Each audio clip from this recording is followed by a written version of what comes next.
I'm Cesar Delgado from Backroads of Illinois podcast. Welcome to the show with us. I am joined with John Newton. He is a member of Senate Agricultural Committee in Washington, D.C. He is the Republican chief economist. How are you today? John, welcome to the show with us once again. I'm doing great. Thank you so much for having me on the show again, Caesar.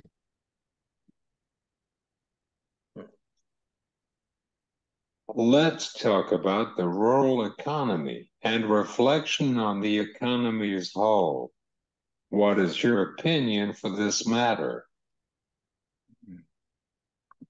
That's an excellent question. I think I'll start with what we've been hearing from producers. Senator Bozeman has traveled the country. He's been to 15 states listening to farmers and ranchers and foresters and conservationists talk about the challenges that they face in the rural economy. And one of the first things that everyone talks about is the pressure of inflation. All across the economy, we've seen historic inflation. Half the population's under the age of 40. So that means for most of the people in this country, this is the highest inflation they've ever seen. And we saw it on the farm too. Production expenses have skyrocketed the last few years. Interest rates continue to increase. So while we've seen some good commodity prices across the country the last few years, I think there's some headwinds in front of us when you think about the economic challenges that we face, slowing export markets, rising interest rates. That's going to increase the cost of borrowing, rising labor costs.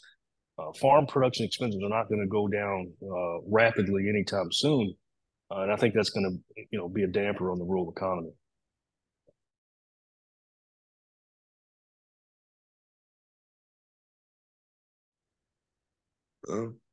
John, we were seeing on the news that the Farm Bill is not guaranteed to be passed for this year.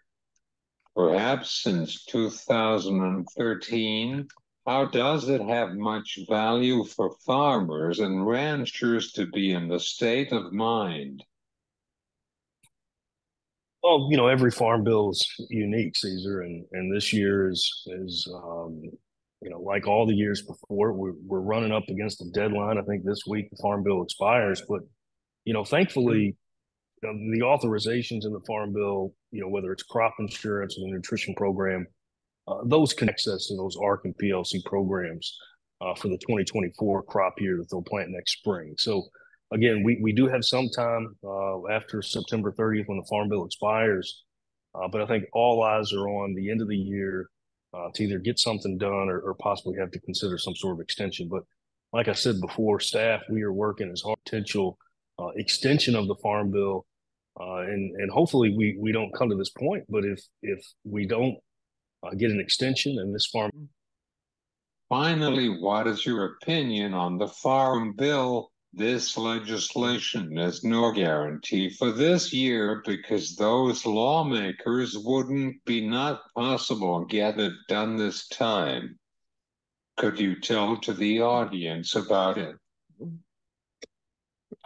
I have no doubt in my mind that we're going to get a farm bill done, and we're going to get a farm bill done that benefits farmers and ranchers. We're going to put the farm in the farm bill, quite frankly. I mean, Senator Bozeman, that's his number one priority for this farm bill is to do something to make sure that farmers and ranchers are better off after we finish this farm bill for the next 5 years than they would, previously. And that means looking at the risk management tools that producers have in ARC and PLC. It means looking at crop insurance and the affordability of crop insurance.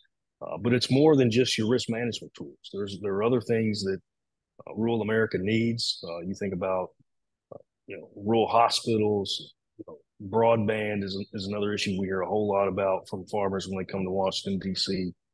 Ag trade, we hear a lot about the need to invest in MAP and FMD funding. We talk about our land grants and how we're falling behind China in terms of public sector research. Well, our land grants need resources as well. Our 1890s institutions need more resources. So there are a lot of needs in agriculture. Senator Boatson's priority is to address those needs in this farm bill. Like I said, I know we're going to get it done. I think the timing is the biggest question mark.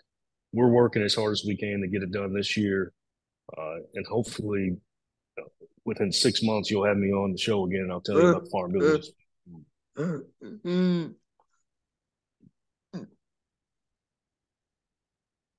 Is there anything else that would you like to go to say about farm economy and reflection on recession has been out there for next year?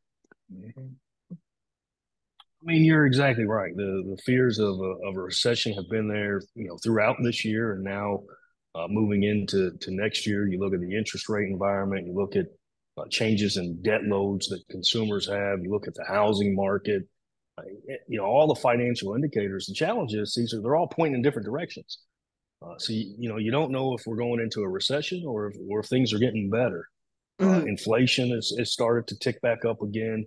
Gas prices, oil's over, approaching $100 a barrel, if not over it, by the time we're talking. So there are some headwinds out there. I don't know how, what the larger ramifications on the U.S. economy will be.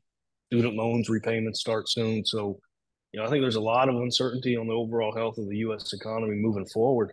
And that certainly impacts agriculture. It impacts agriculture because, like I said, the cost of borrowing goes up. But more importantly, it impacts food demand for our agricultural products. Obviously, all eyes are on economic conditions as we move forward, not only here but around the world, because we export 25% of what we produce. So robust economic conditions are important around the world. Thanks for coming along with us for this afternoon, John. Always a pleasure. Thanks for having me. This is John Newton from Washington, D.C. for Senate Agricultural Committee. This is Cesar Delgado from Back Roads of Illinois podcast. Have a great day.